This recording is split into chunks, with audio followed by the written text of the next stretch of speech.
we are being divided based on our level of education or background. But that's the thing. A lot of people are not aware that they're being divided that way. A lot of people feel like it's a free for all, and that if you don't work hard, therefore you don't get there.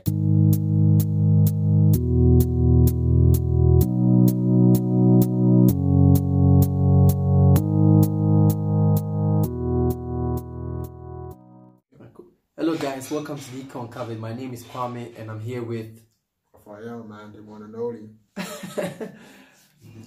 In today's video, we'll be talking about how racism benefits capitalism. Yeah.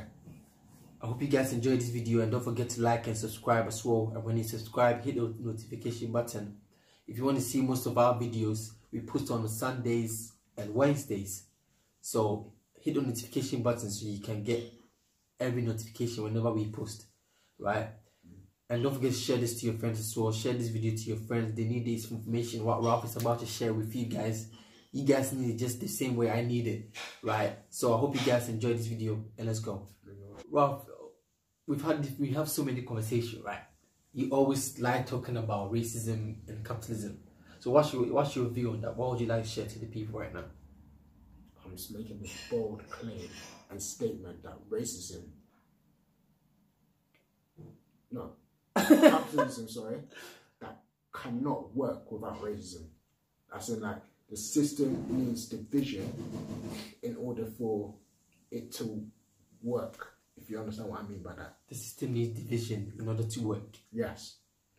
Yeah. Division comes into form of race, you know, if you want to add the others, class, gender, and sexuality, you know, those three others, but we're going to focus on the race part.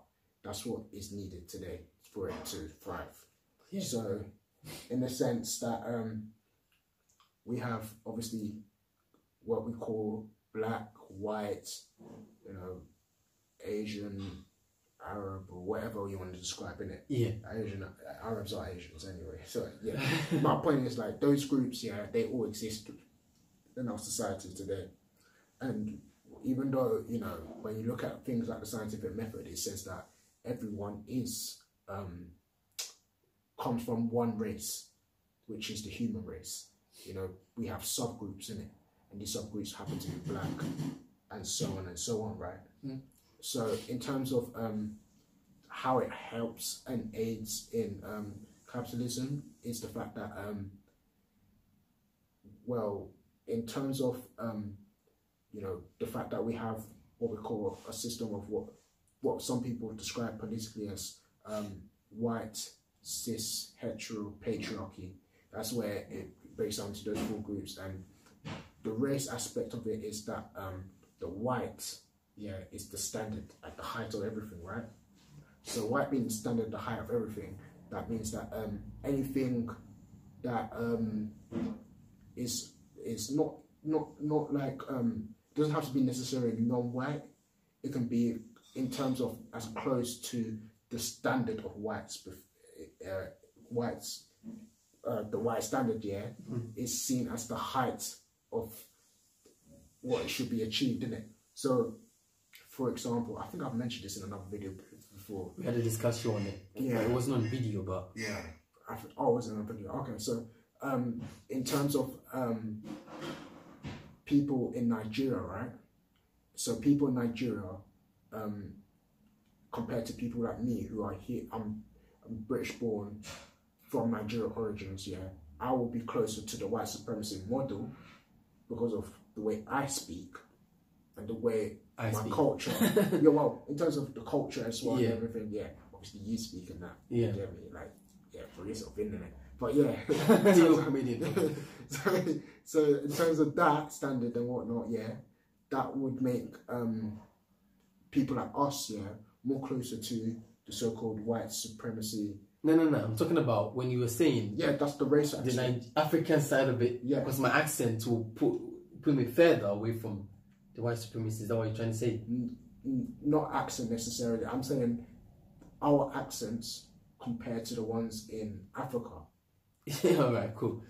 So I'm talking about the Nigerians, the Ghanaians back home. They, in terms of living and growing up in that environment, if they were to compete for a job with people like us, yeah, we pick up the phones and it was us, like 4 people, let's say, one from Ghana, one from Nigeria, then one, obviously me being from Nigeria here, and you being from Ghana here.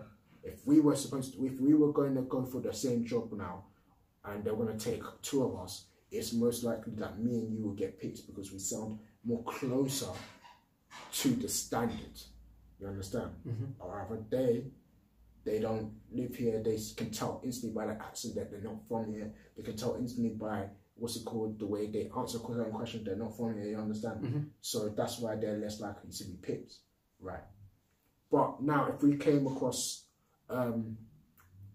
someone who was born here, also black, but had a probably not better upbringing, but a more, more comfortable, or more posher upbringing, or, you know, having more money and whatnot. In that sense, they will most likely get the job over people like us, because they've lived because their upbringing and the way they sound, the way they speak and whatever will be helping them to get jobs rather than people like us going for them jobs, if you understand. Yeah. There are also other factors, obviously, if you know the person, if you do that, but in terms of the way it works, white supremacy works, is the standard being the closest you can to whiteness. So that's why you see when you hear black professors or black teachers or black doctors or whatever, they have a more European style boss. You know, people like to label them the classical, you know, Uncle Tom, the Coon, or whatever they want to name them, because they stand more like the standard rather than people who come from a certain background or whatever. Yeah. If you understand what I mean. So how about these white people, right, that are living in poverty? How about those people? Are they still would you say those people are closer to the white supremacy than a black person that's living in Chin?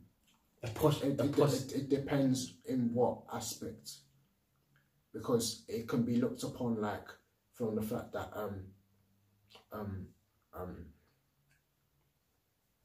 how do I say it, like in terms of when they physically see them, depending on how they're dressed up in it, they might be likely to be bit, but as soon as they talk, maybe that's where the difference comes in it. If the black person's well spoken than them, well spoken being Queen's English, they're gonna be taken. You understand? Whereas if the white person doesn't sounds more well spoken, then they could be taken in it. But in terms, obviously we're talking about the so-called comfortable middle class black guy who has grown up here and has compared to what they would call the lower class white guy, the average, the common, like that's what we're talking about. They're both commoners, but one is a bit higher than the other, innit? Yeah. So when we're talking about it, that's like, yeah, the black guy would be most likely to be picked because obviously he sounds more to the Queen's English. That's how it is, right? Yeah. So how does this affect people in terms of does it bring conflict? Now we're talking about see that when you brought that talks about class, but yeah, so okay, so yeah, that talks about class, isn't it? So yeah, explain that then, because I don't know much about it. I already mentioned in the beginning, like the other factors are class, sexuality, and gender. Okay, so what I'm trying to say is, does it actually bring conflict between people when people realize that, I don't know if I'm making sense, but when people realize that, okay, we are being divided based on our level of education or background. But that's the thing, a lot of people are not aware that they're being divided that way. A lot of people feel like it's a free-for-all, and that if you don't work hard, therefore you don't get there. If you it's the common, people say, black people like to complain, or black people like to do this, but they can actually get themselves into better positions and get everywhere. But when you actually understand the system of what we call capitalism, in order for capitalism to thrive, certain people, have to be poor. yes. Basically, they have to have some type of people who are lower, so that they could do what we would call the labor or the small jobs. You understand? So that's how the system works in that sense. And we happen to be there. They say that obviously when you look in places like UK, black people are like a small percentage of the population. So obviously when you look at those small percentages of the population and how well they're doing, obviously a majority of them are living in a lower community. You understand? Whereas, yeah, it's just like they're struggling and whatnot and everything. So they're most likely to be in those situations. You understand what I'm saying? See, to be honest, yeah, I've always believed in you need to just work hard and push yourself to get there. I don't believe in, and you're probably gonna be like, what do you mean? But I don't believe in, I don't like focusing on, there's something stopping me from becoming who I want to be. I don't like those limited mindset. That's why sometimes I just feel like we as black people, or even just white person or anyone, should stop. You know what I mean? Yeah, I get what you're saying, but that's if you have the influence to be able to tell the boss that, listen, like, you're gonna pick my job, and that's the job I want to do, and that's it. You know what I mean? Like, how many job interviews have you gone for, and you've had a positive mindset, and then you've been turned away, and you've not had any reason, like, you thought that it went really well and whatnot, so why didn't you get the job? Like, no one ever thinks to ask, like, why? Maybe there's a better person. Well, that's what we think, innit? But at the end of the day, it's also factors of, like, where they said that they've done the research where they said that when they did interviews where some people had their names, what's it called? So when they changed their names to a more English sounding name, they were picked for the job.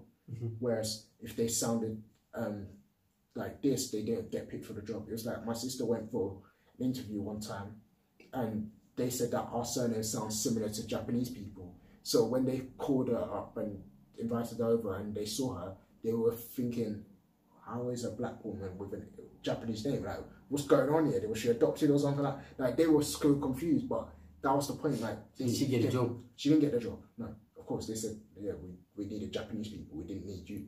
So they made it clear. So they're trying to make you more diverse, isn't it? No, the job is more Japanese. Like, when she it's a Japanese job. Yeah, it's a Japanese people, isn't it? Yeah, but you can understand why though. Do you not get my point? I get that, but you can. But I would understand why Japanese people want Japanese people. It's not. To be honest, it's not even. But this is my point. When, like, you know, we can say that, in order for you to work in a white job, white people need more white people. So we're black. It depends what the job was, though. Yeah. What job was it?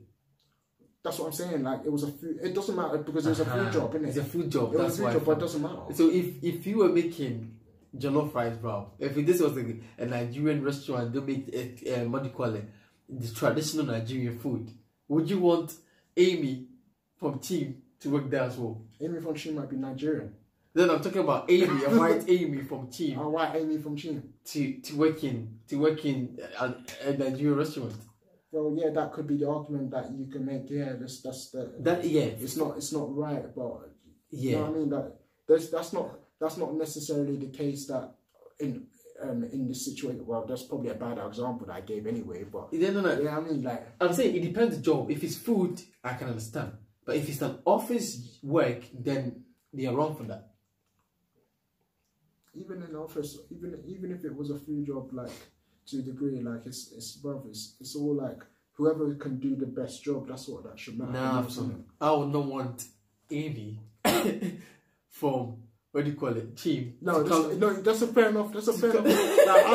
Listen, I'm gonna look at my man and think, well, go on, like, you doing with my food? Like, you're not making my food. Yeah, listen, like, you're not making my food. You're not making or jollof rice from jollof rice. I need them. You're not touching my pepper soup. You understand? Yeah, me. I'm gonna look at them like, what on, innit? Like, yeah, if you're not trying to be deep here, I don't even want Nigerian to make my jollof rice. Listen, don't touch my soup because I know you're not gonna put enough pepper. Like, yeah, like, you know what I mean? That's funny. But yeah, so you can understand. But office job. If a black person went to a Japanese office, a company, like, you know, and she'd be working as an HR, and it's turning that because she's not Japanese, Then I have a problem with that one. No, I do have an example because I have my auntie as well who said the same thing as well. All right, cool. You know, her a Nigerian name. She puts it down. They said no, so she put her English name, which was Mary. And next thing you know, they're picking her. And they didn't even. She didn't just put Mary because she has 2 English names in it. So she has a Mary Immaculate, and she put that as her surname in it. And she put Mary as her first name. She went for the job. She said, yeah, my Nigerian name is Bissy. So when she put that, when she went for the job, they were like, oh, okay, well, we can't say nothing now because we liked your CV and everything, so we might as well. Yeah, they didn't like the CV. Yeah, that's what I'm saying, bro. That's why it says on the forms when you fill it out now, do you want to put your nationality or do you want to put your background or whatever where you're from? Oh, so they can have a reason to turn you down. Yeah, they don't have a reason to turn you down anymore, innit?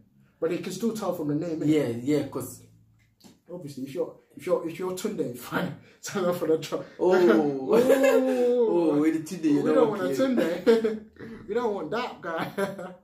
That's kind of mad, though. You know what I mean? Because if there's companies out there with that set of mindset, you know what I mean? That's Tunde, you know.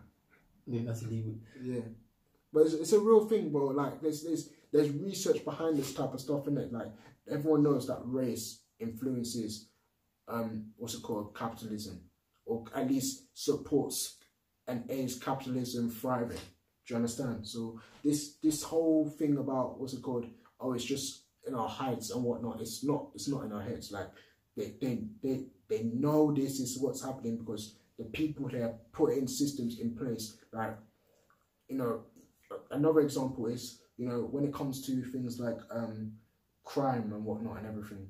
So, if there's situations where, you know, just for carrying a gun or carrying a knife around, obviously I'm not encouraging people to carry a gun or carry, but you can get serious time in prison in the UK for that. But if you've looked at indecent images online, you can get prison time for that, and the prison time will probably be like 6 months. You know what I mean? And this is because they know that when you look at the statistics of who is likely to do which role, yeah, black people are most likely or disproportionately more likely to carry around guns. But when you look at the people who are doing the paedophile, the viewing, the child pornography viewing, these are disproportionately middle-aged white men. And they're probably not even getting those amounts of years.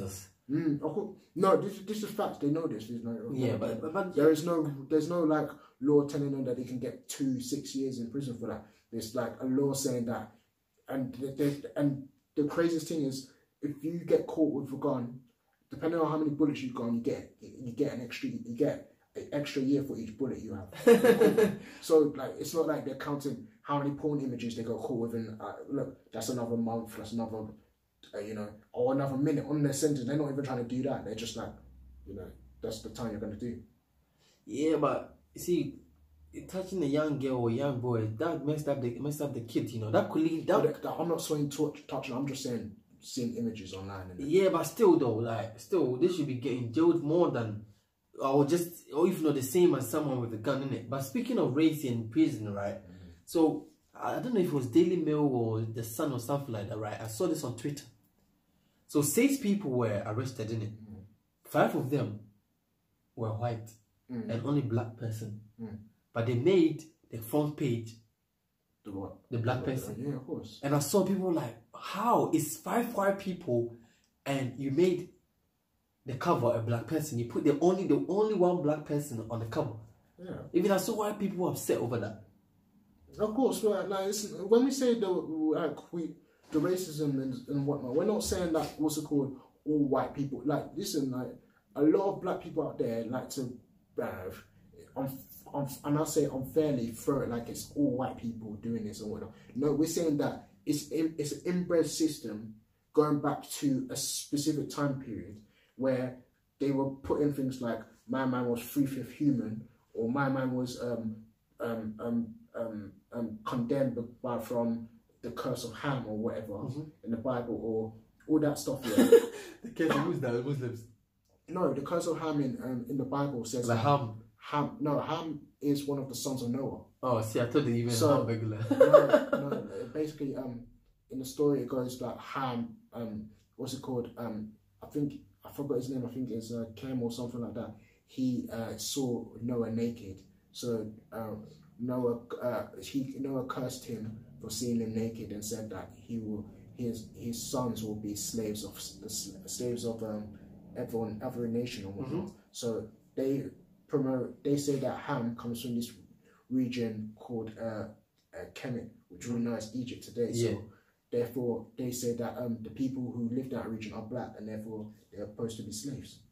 Oh, I see. Yeah. That's all just... It's funny, you know, because with the Bible, right, it's a book I was reading, right? And the book, right, is just talking about the mind. But this book is bringing in the Bible. I was thinking, when I saw that it's bringing in the Bible, it's going to make it long. But this person explained the Bible one of the best ways, man. And he was explaining it in a psychological standpoint, you know. You know what I mean? Like this story, if you give it to this woman, she will explain it in a like, it's like, for example, right? She was talking about the walls of Jericho, right? How the people shouted in the walls wall, something like that, right? And she was like, and he's trying to say that your words can either make you or break you in it. And she used that story of Jericho, to explain it. And I was thinking, raw, like that makes sense, isn't it? But some people too will explain it in a theological way and make it so scary that, you know what I'm saying? But she explained it in a metaphor way, bro. And I was like, this is smart, like, and that's how I feel like the Bible should be explained. We went off topic, you know.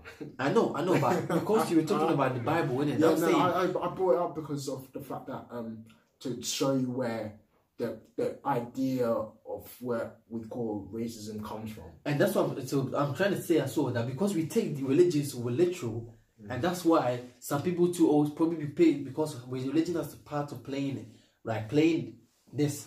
You know what I mean? It's giving people the idea that some people should be like that because the Bible is saying this, and some people should be there because this is what the Bible is saying. That's what I'm saying. So it has a part to play.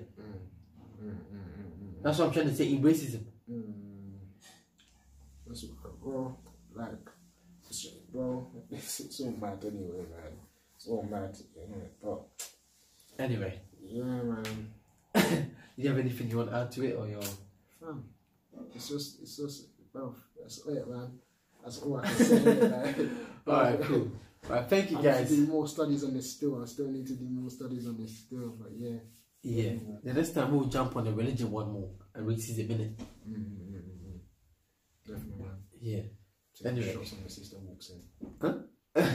Thank you very much, guys. I hope you guys enjoyed this episode. Don't forget to like and subscribe, and don't forget to hit the notification button that we post on Sundays and Wednesdays. If you want to see more videos of us, make sure you do this. You do that. Get yourself in the chat, B. Yeah, well, share it with your friends. Post it on every social media. You know what I'm saying? Blow up Twitter. Let other people see it. Word, you know. Instagram, Insta Live. Put all these things on Instagram for us, and make sure you check out our other videos as well. Like, you know, what is energy? We talked about what is energy. We talked about GMO. We talked about, what did we talk about? So many topics with how is religion dying out. You know? Yeah. You know what I mean? We talked about invalidation. Money. We talked about when Mike was here last time. Yeah. You know how he thinks life without money could benefit people. You make sure you check all those ones out. Anyway, when you have to burn. Yeah, feel free to add anything in the comment section, and I hope you guys enjoy your day and enjoy tomorrow as well, and the rest of your days to have. All right, thank you guys.